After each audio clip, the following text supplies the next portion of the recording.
All right. So we talked last week when we finished last week. I'm going to go back.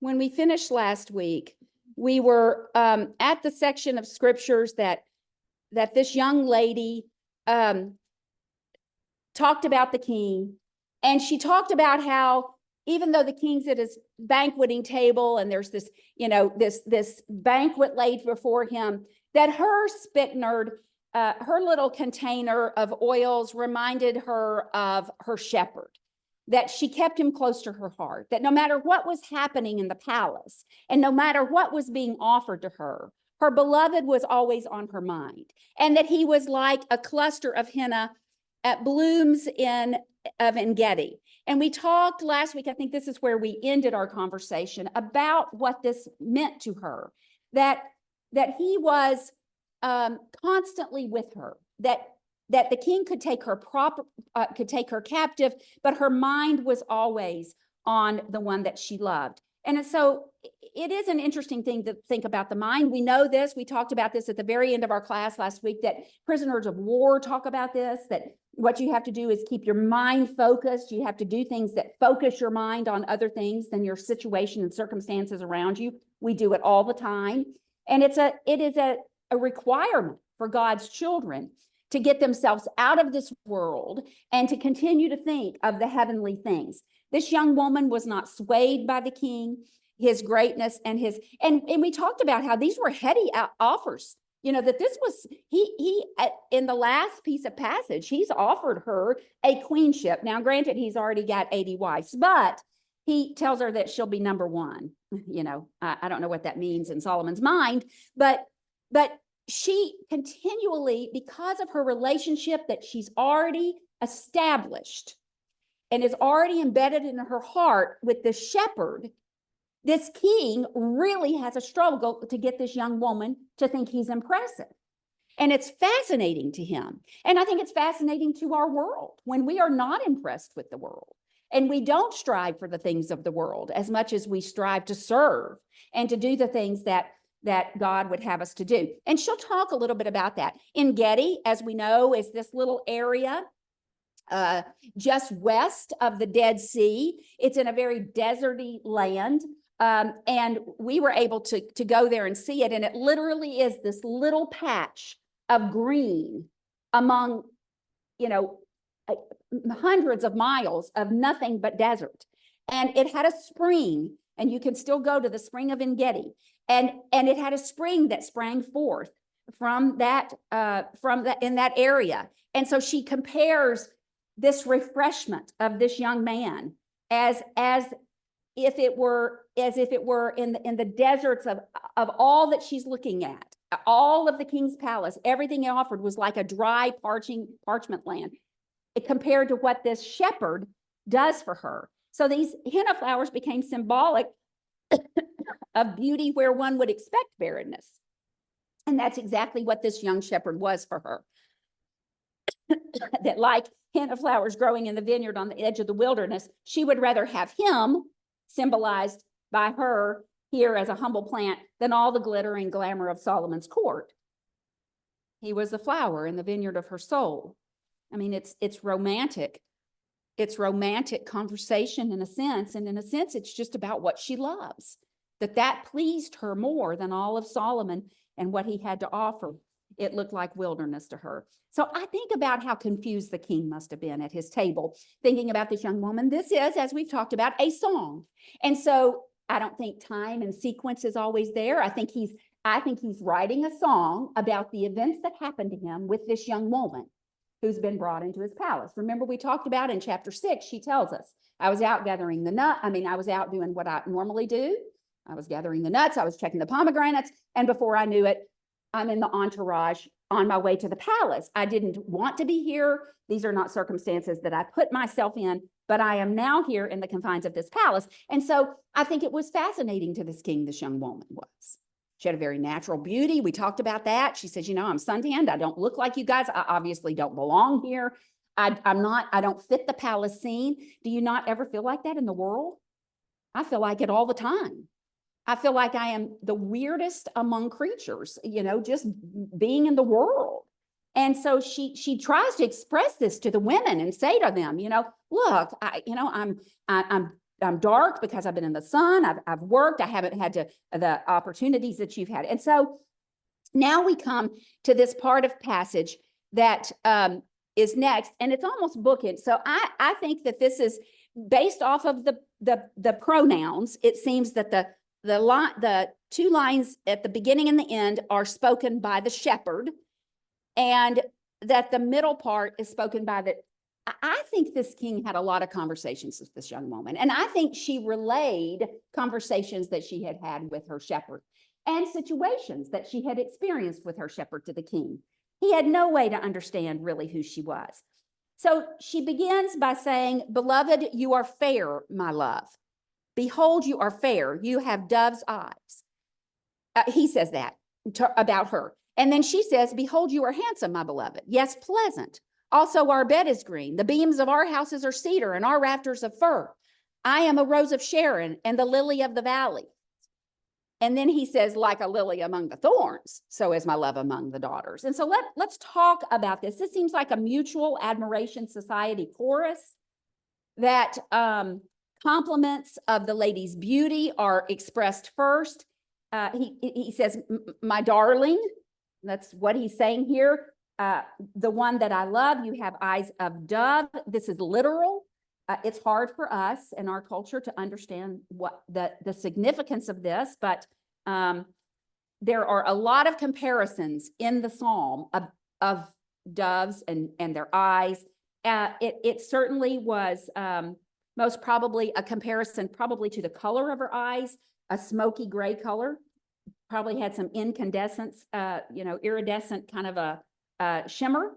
Beautiful eyes were a hallmark of the perfection of a woman. We know Leah was noted for that, and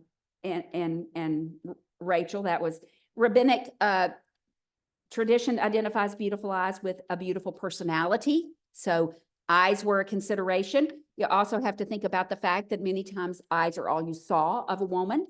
And so they were very much the windows of someone's soul and personality. One writer looks at these two compliments as a bookend to what she says. And remember, it could be that this young woman is relaying this information to this king who later writes about this, and so it is hard for us it may not all be one conversation. But then she says, "Beloved, you are handsome, my beloved, yes, pleasant. Also, our bed is green. The beams of our house are cedar, the rafters are fir." So the Shulamite now speaks to her beloved or of her beloved.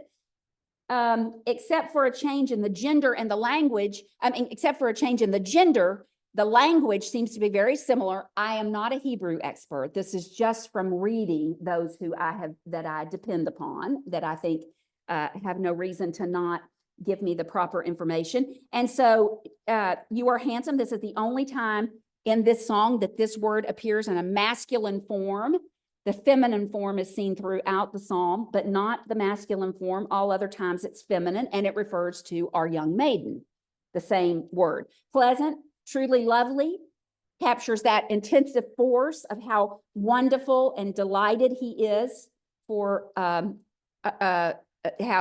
he delighted she is and how pleasant he is for her. There's no need to have a bed with a canopy. You think about what she has been offered. We already know that the king has already approached her in a more private way. She's feeling the ramping up. Remember, we've already talked about that. She's already said he's brought me into his private chambers. So I don't think anything inappropriate has happened, but I think that he is ramping up the conversation about her being one of his wives. And so she's already beginning to feel the pressure of that. And she says, there doesn't need to be a bed with canopies and posters and veils, as would have been in the palace. She uses the word green here, which actually indicates this is actually a word for alive with leaf. Remember, he's a shepherd. And remember, she talks about roaming the valleys and the hills with him. Remember, she's from the hill country of Ephraim. And so they've spent time together in nature. That's where their time has been spent together. She reminds us it's all appropriate time, but she spent time with him. And so she's being offered a bed in the palace, but yet she says, there's no need for that. I don't have to have that. I have a bed of green that is there for me, a place to recline where they would escape. It would maybe where they had spent time together in the past. And though the king may not be able to relate, it was more beautiful by far than the walls and the furniture built by a king. It was built by the creator of the universe. It was theirs. It provided a chance for them to be together and to get to know each other. She says that's where she spends her time with this young man. There are rafters and beams that soar to the heaven because of the beautiful cedars. You ever get to a patch of grass and lay down and it's surrounded by trees and those trees seem to stretch up forever? You know, you're just laying and they just go straight up. And so she's comparing these things that are being offered to her by the world, by the palace, by the king, to what it is that she has experienced with the simplicity of her life with this shepherd, just to the extent that she has it. And so the beams that soar up to the heaven, these beautiful cedars, there was no need for canopies and curtains. God had supplied privacy and beauty. And all they needed was a clearing in the woods to lay down on soft green grass, look up in the heavens through the leaves and the blooms of the trees. Heaven of heavens, if they were able to share that time together. She turns her affection briefly to herself. It's an interesting observation here she makes of herself.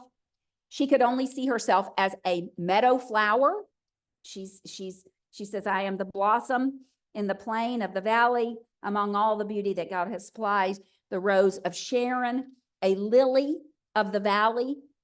And he immediately replies to her comparison, whether this is a playful gesture or flirting, or he swiftly comes to that and says, yeah, you're a lily among thorns. So is the love of my. And so he interjects, well, you may be a lily, but you live among the thorns. And so it makes you quite magnificent.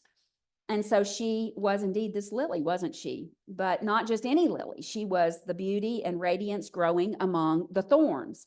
And so remember, the women of Solomon's courts, for all their worldly polish, sophisticated airs, expensive clothes, overpowering perfumes, I'm sure, and costly jewels, they were thorns compared to this Shulamite.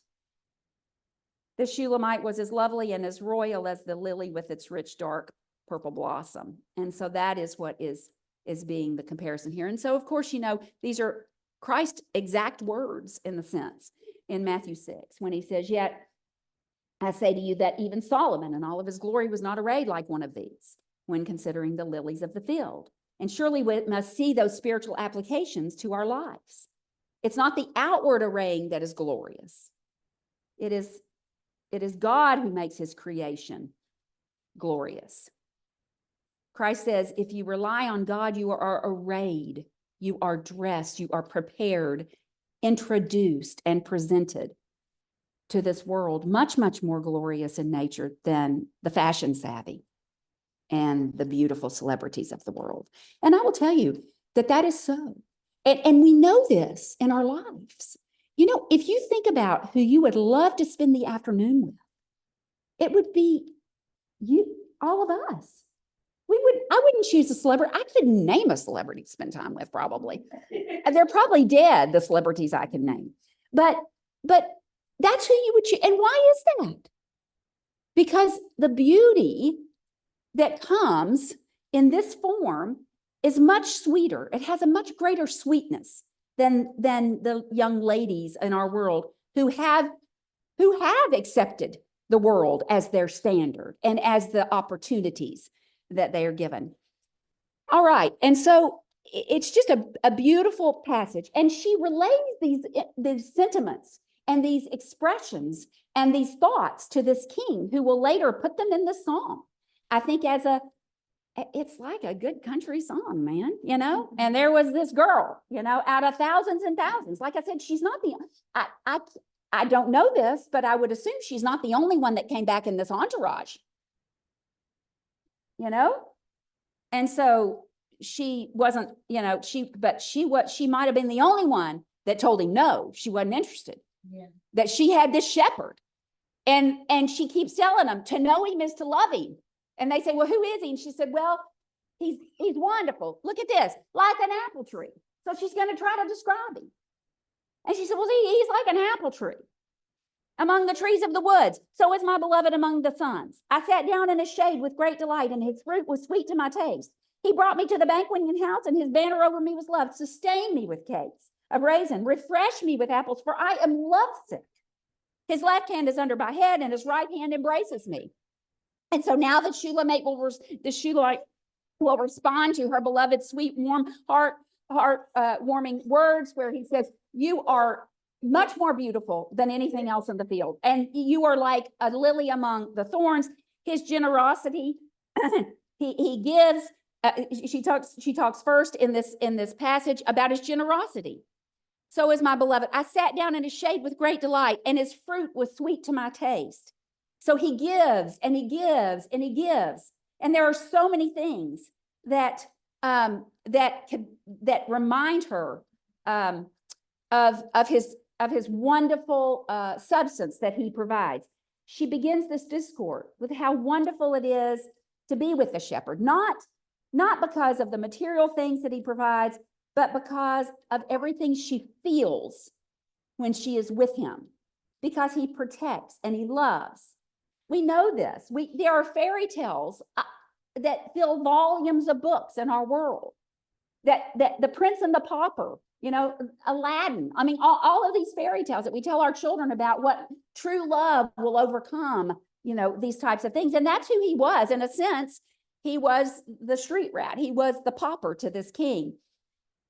And so you think about it, a cedar, might be glorious for its timber. And an oak would have this massive girth and would be strong, and it would be a hardwood. But an apple tree has a splendor all its own that might not be as appreciated. I mean, we know of the cedars of Lebanon, and we know of what the king would have thought impressive, probably not an apple tree. And she compares him to an apple tree. She's grateful first for the protection. I sat in the shade. You ever sit under a tree on a hot, humid day and enjoy with gratefulness the protection that it brings you from burning and from the immediate beating of the sun? I'll tell you, all you have to do is take a train trip across India, and you never run out of people, but you run out of trees.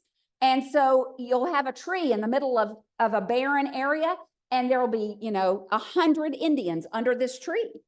And the reason why is because the shade of a tree is valuable. It's wonderful. It provides protection. It provides comfort. It provides refreshing and relief. And that's what he was to her. What a difference a tree makes. A tree like this, the Shulamite found. And remember, this was a girl who worked in the sun. She knew what a tree was for. Remember, she's already said, yes, I'm dark. That's because I work. I'm out in the fields.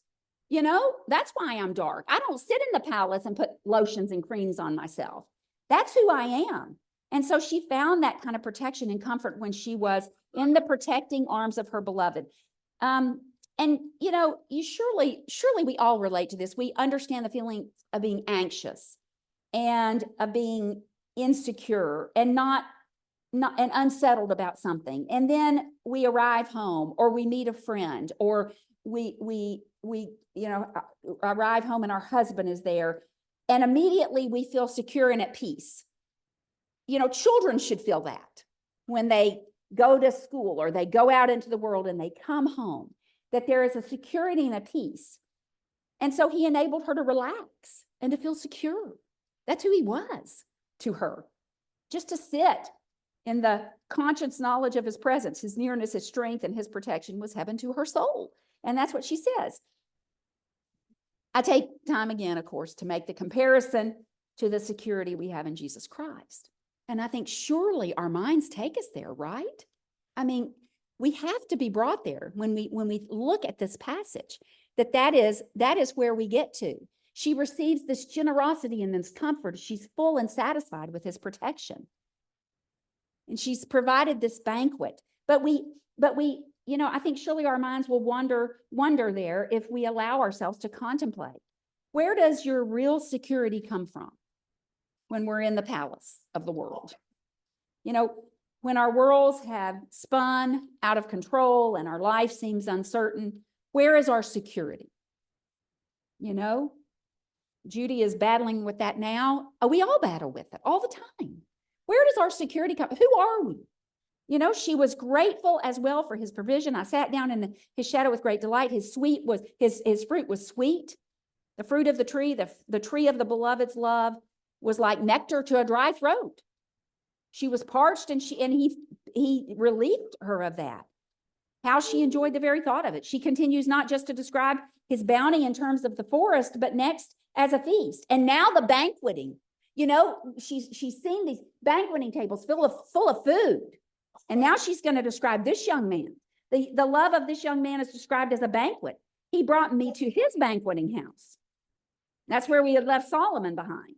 And Solomon's table was no doubt laden with the luxuries fit for a king.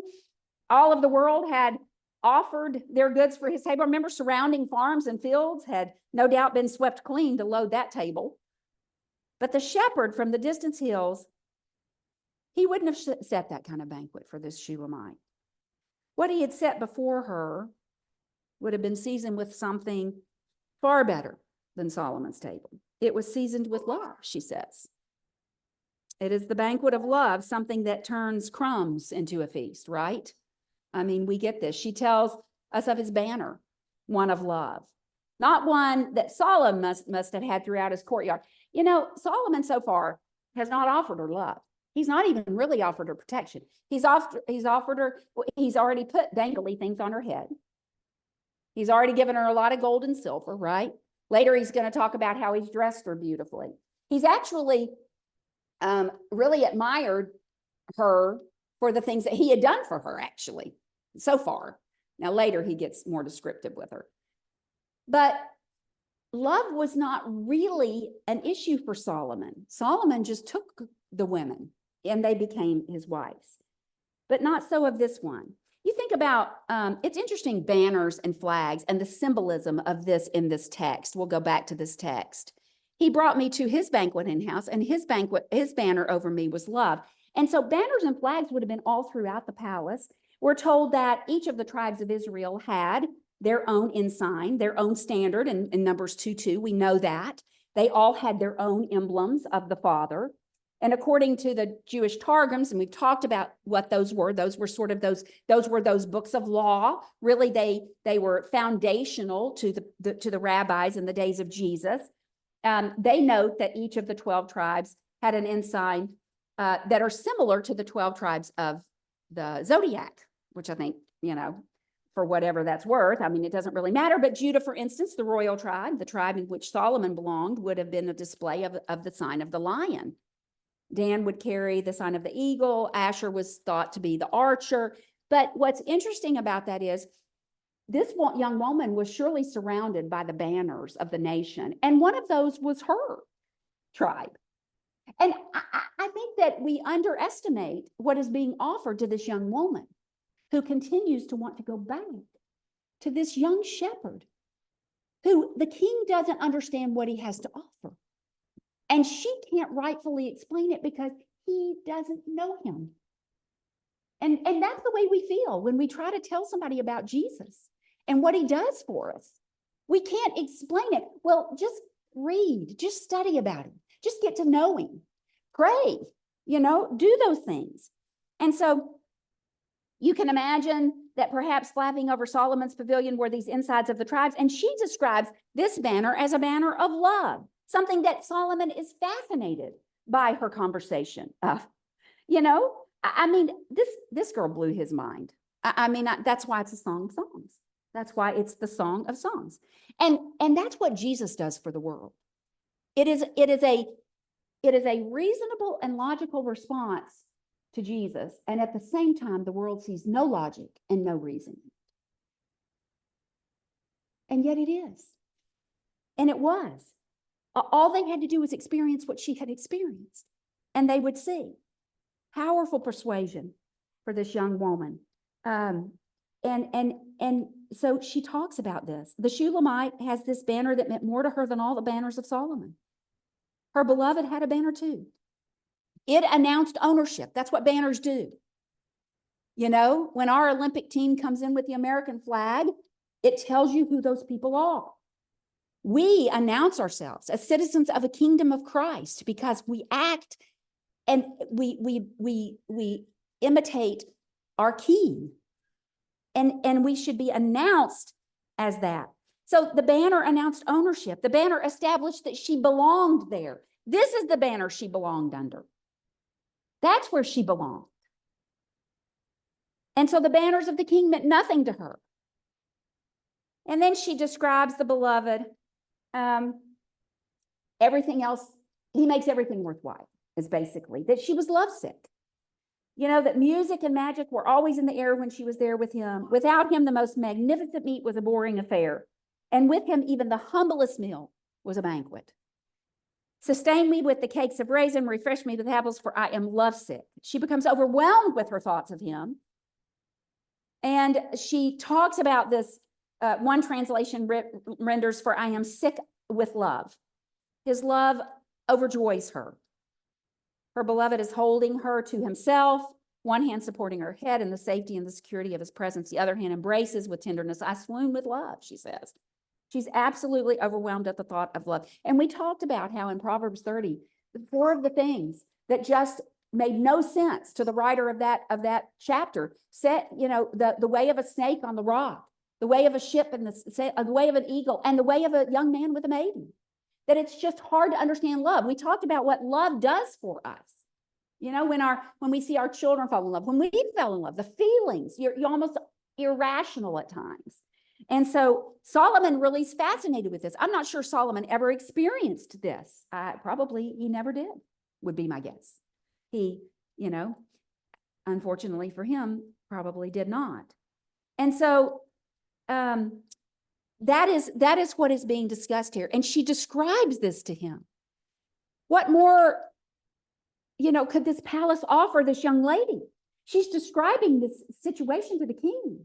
The king has nothing that he can offer her that is better than this. I mean, and then it seems that she draws the line, that she wants the women in the palace to know. She charges the daughters of Jerusalem that this is not something, she is not talking about something that is inappropriate, that it is not like the king just taking you into his chambers. I mean, you think about it with concubines, they may or may not have ever seen the king again. He may not have even known their name. You remember we studied the book of Esther.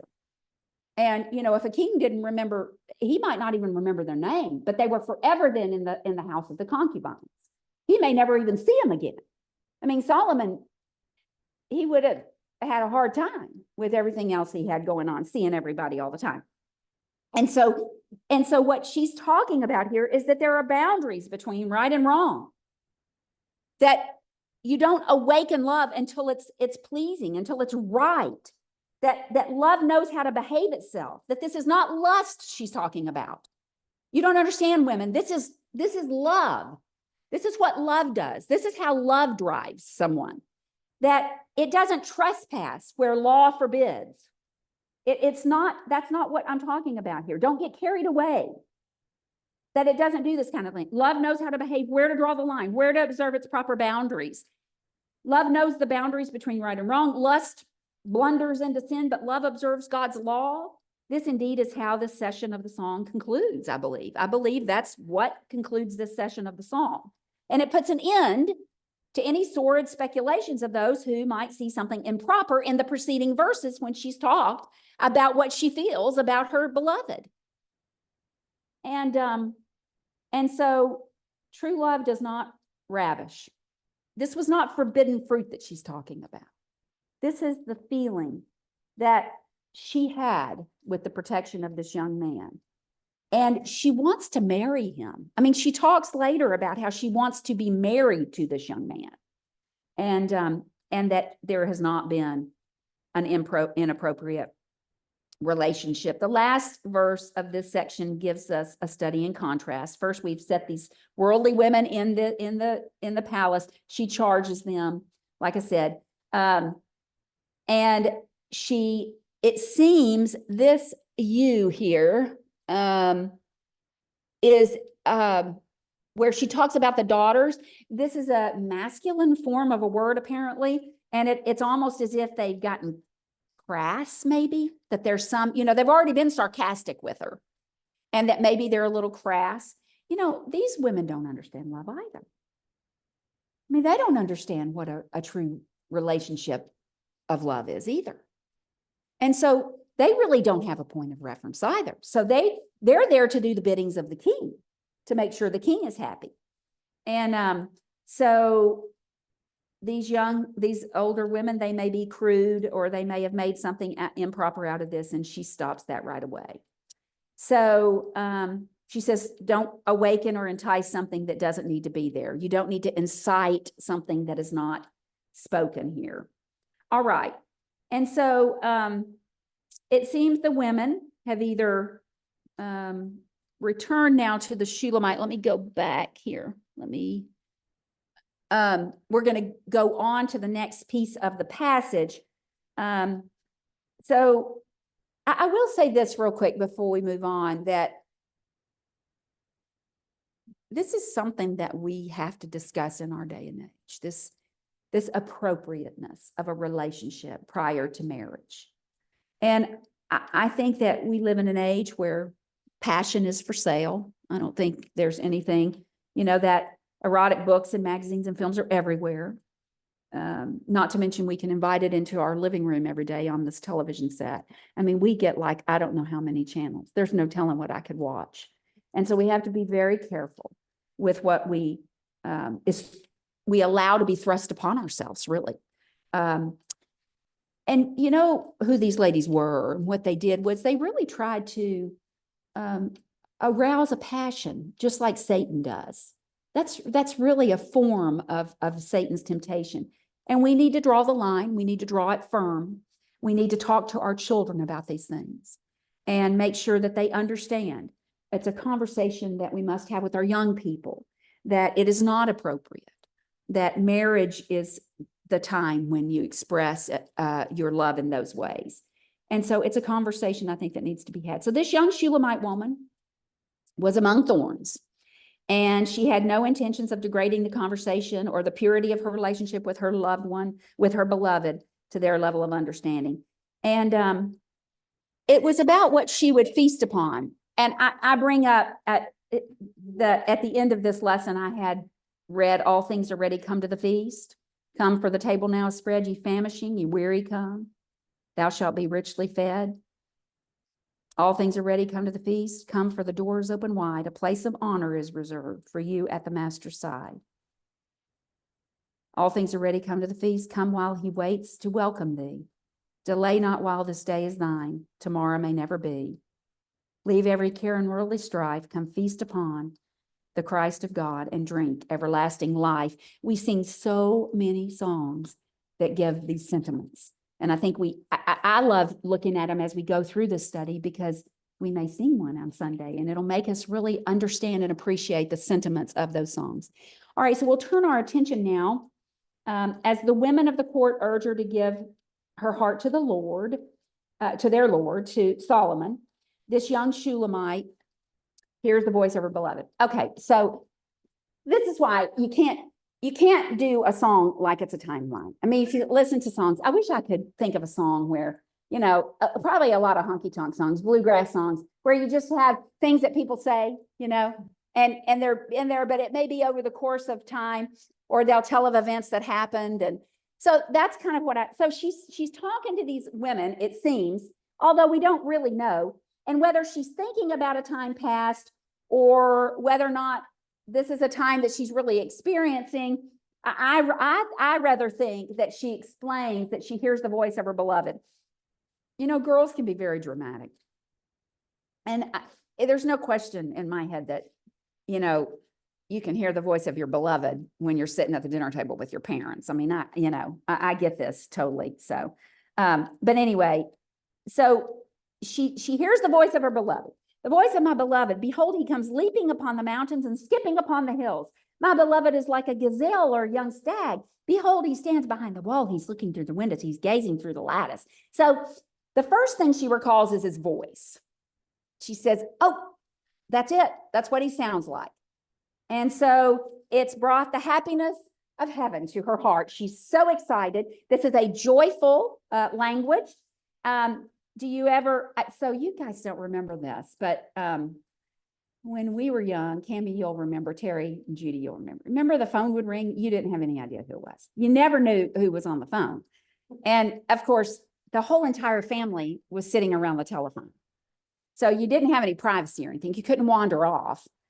But the phone would ring, and if you picked the phone up and said hello, you would wait for that voice on the other end of the phone, and you would hope that it was the right voice. But you knew the voice, and you'd hear the voice and your heart would leap. You'd be excited. Oh, good. I was hoping you would call. But hearing the voice of the one that you love, and you begin to know that voice. She was in the palace of the king. I don't know how long at this point, or I don't know when this would have been expressed to Solomon or to the women. Perhaps it's the women she tells, and the women tell Solomon. But she hears his voice, and it excites her, and she's so excited. So, and later she dreams about, we know she has 2 dreams about him. One's a terrible nightmare, but she can hear the voice. And so we understand that. Hearing a voice, we become aware of the presence of the person. We don't even have to see him. And the more she heard, the more she longed to hear.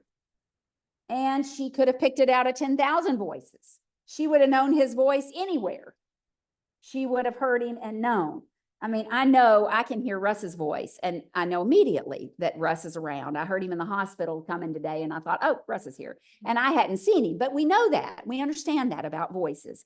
So she draws attention to his vigor now. I remember my Aunt Marilyn teaching this to me. She was studying it one year when I came down one summer, and she would sit and talk to me about this. And she said, I was dating somebody, not Russ, but that I thought I was going to marry. Anyway, and she said, there's nothing they can't do. I mean, she explains his energy and his strength. He comes leaping upon the mountains. Now, I don't know that this young man could do that, but she certainly thought that he was capable, and skipping upon the hills. That he, what a picture he is. He's a picture of activity and health and boundless energy and joy. And here he comes. And he could leap over the mountains. There was no obstacle that was too great for him. He was coming to be with her, and nothing would hold him back. He was filled with exuberance, with enthusiasm that swept all obstacles aside, and he has this joyous bound. Now, later we're going to see that Solomon appears, and his scene is quite different than this appearance. She describes the way that he discerns. He's like a roe, that he stands behind the wall, and he watches through the windows, and he shows himself through the lattice. And this is an expression of, he doesn't force himself. Solomon is forceful with her, especially later in the song. In fact, right before the final rejection of her that she gives him, he is very forceful. And his language becomes very hard for her to avoid. But in contrast to that, this one doesn't trespass. He doesn't overcome her in that way. We sing, Jesus is tenderly pleading. Our shepherd doesn't either. He allows us to come to him. He doesn't force himself. And so this shepherd, with true sensitivity, as timid, as easily frightened as a wild creature of the woods, such as a gazelle or a young deer, he peers in, he glances in the window, he shows himself. He doesn't come marching boldly in as Solomon will later. And so I think that we understand this, because this is the expressions we have of Jesus too, that Jesus says, I stand at the door and knock, but he doesn't force his way in. We're going to see later the shepherd doing the same thing, that walls and windows are man-made obstacles, and that they could separate in a natural way. But nothing was a big enough boundary. I mean, if mountains could be overcome and hills could be skipped upon, windows and walls would not stop him. However, he would not force himself. But he was also bold. Let's see. It says that, he arrives. First, she hears the voice. She describes his energy. He overcomes obstacles. He does not force love. He quietly makes himself known. And so that she can do part of that. She can be part of this. And so my beloved spoke, and he said, rise up, my love, my fair one, and come away. For lo, the winter is past, and the rain is over and gone. The flowers appear on the earth. The time of singing has come, and the voice of the turtle dove is heard in the land. The fig tree puts forth her green figs, and the vine with tender grapes give a good smell. Rise up, my love, my fair one, and come away. Oh, my dove, in the clefts of the rock, in the secret places of the cliff, let me see your face. Let me hear your voice. For your voice is sweet and your face is lovely. And so he's arrived and she hears his voice and he's got this vim and this vigor. And he says to her, and then she says, and my beloved spoke. I heard his voice and he had come, and he says, come with me. He tenderly calls. He doesn't force. Before he goes away, the shepherd calls to the Shulamite. He has a message for her soul. He wanted to hide in her heart some words for her to think about. He asked her to voluntarily leave and to come back to him. He doesn't demand. He appeals to her free will to choose him, not as a lion that growls, drags somebody away. He was this gazelle. And so that's what Christ does, right? We choose Christ for the same reasons, the richness of the life with him. He doesn't force her. He calls her to be united with him, to leave her life there behind and to live with him forever. He appeals to her logic. What the reasonable offer was set before. Jesus calls us the tumult of the life's wild, restless sea. Day by day, his sweet words sound, saying, Christian, follow me. Jesus calls us from the worship of the vain world's golden store, from each idol that would keep us, saying, Christian, love me more. In our joys and in our sorrows, days of toil and hours of ease, still he calls, in cares and pleasures, Christian, love me more than these. Jesus calls us by his mercies. Savior, may we hear thy call. Give our hearts to thine obedience, serve and love thee, best of all. And these are the sentiments. This is what she's saying, that he doesn't force her to come to him. And yet he has this wonderful offer. What a wonderful life was set before her, a life that embraced all of the dimensions of time, past, present, and future, this passage does. The winter had gone, he says. Now was the time. The storms have ended. A new season is dawning. Summer is on its way. The past was past. Let's move forward. Let's forget about this. Leave the palace. It could all be written off now. There was a new dawning. Remember, we talked about how this is the passage. This book is read every Passover by the Jewish nation. And I have to think that it's passages like this that we move forward, that God offers a protection, that the relationship of true love and provision that God had with Israel was always this offer. The storms had ended. The shepherd call was a call to a new life, a life that related to the past, yes, to memories, but it also talked about the future. It was a life that related to also the present. He talks about the present as well, a life of beauty, spring carpets, fields of flowers, not possibly what the king thought was beautiful, but what she knew was beautiful. He wanted to fill her life with beauty. That's the first thing he wants for her. Instead of the bleakness and the barrenness of the world's cold and stormy winter, he wants to bring beauty and song to her life. The turtle dove, pure and gentle, willing to make his home with man. He brings into the human heart all the blessings of a beautiful spring day. Love is alive. In her, the turtle dove and the beloved. The prospect of the fig tree is related here. Taking into consideration the Shulamite's current restrictive circumstances, he fills her with rich promises. The fig tree puts green figs out. The vines and the tender grapes give good smells. And he offers her those things. Yes, they may not be the banqueting table of a king, but they would sustain her for life. And I don't know if the analogies are proper or not, but there is no doubt that there were signs of new life everywhere. The shepherd speaks of a new life, and the appeal is logical. There was a goodness and a blessing to be had were she to come with him.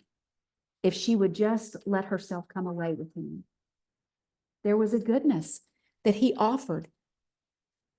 And it is reasonable.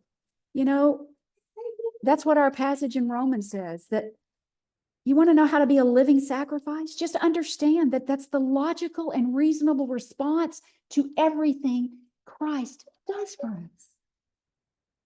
It's easy to crawl up on the altar and be offered and sacrificed if we know that we're given new life and beauty. And it will be rich and it will be successful. Maybe not the way the king offered, maybe not what the world sees, but in Christ it is. And it's emotional. Then he asked her, "Oh, my dove, in the clefts of the rock, in the secret places, let me see your face. Please come to me. Let me hear your voice, for your voice is sweet and your face is lovely." He longs for a response from this one to whom he had given his heart. Love, by the very nature, is willing to give and give and give and give. But I will tell you, it wants a response. It always wants a response. It's hard to be the only one loving all the time. And so the shepherd says, "Let me hear from you. Come and keep yourself in the clefts of the rock of the that I offer." I mean, obviously we see these analogies. And so in order to reach the highest form of bliss, love has to be returned. There has to be mutual love for that to happen. The heart that loves is ever hungry for a response. And nearly all tragedies of fiction, not to mention real life, are about unrequited love. I mean, have you ever been heartbroken? Has somebody ever broken your heart? I have. Yeah. You have, Amika? Yeah, me too. And we know how that feels. And the shepherd says, I need you to love me too. I don't want my love to be unrequited. And that's what Christ feels. You ever think about that? That if we don't answer, and he gives and he gives and he gives, and we say, "That's wonderful. Oh, by the way, could you give just a little bit more? And could you just do a little bit more? And could I just ask a little bit more?" And we don't say, "Okay, I'm going to show you love back because I love you as much as you love me." Or maybe that's impossible. And so a broken heart is one of the most dreadful things that anybody can go through. And God doesn't want to go through it. He didn't want to in the Old Testament when his nation was compared as a bride. And Christ doesn't want to with his bride. And so we must remember to always love back. And love requires action. Christ acted for us, didn't he? He came and taught us. He comforts us. He protects us. He feeds us. He is the everlasting life. He is the living water. He is the bread of life. He gave his body for us. He sits and rules with an iron rod the nations of the world so that things will be good for us. Not good as in everything's going to be wonderful, whether we die or are martyrs or whatever, it's good for us. How can we not love him back? And that's what the shepherd said. He said, don't leave me without an answer. We ever leave Christ without an answer? We don't respond to the needs. We're just too tired. You know, later she has a dream and he knocks at the door and she says, "Oh, not convenient. I've washed my feet. I'm ready for bed. I've already gone to bed. It's just not a good time."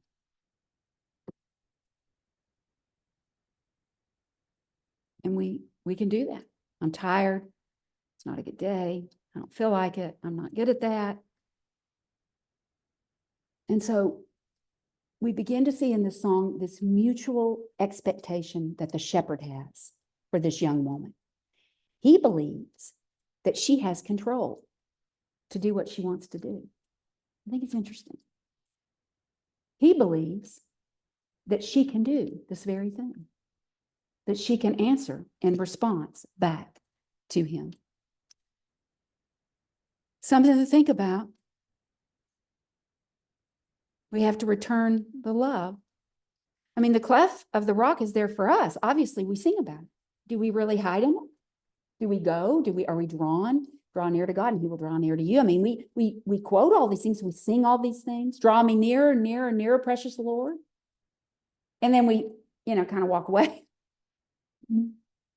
Draw me nearer, nearer, nearer, but just don't make me read this because I just don't understand it. But draw me nearer. We just have to get it together. And this young woman was beginning to have demands made by the shepherd. And he was going to expect something from her. And the king was still wooing her. She really has to figure out who she is and what she's going to be and what's going to really give her the joy. And so that's where we are when we end our class tonight. Where is our joy? Do we accept the invitation? Do we leave the world and go to our shepherd? There it is. How about that? All right, I'm going to end the recording and then we can talk if anybody would like to. All right.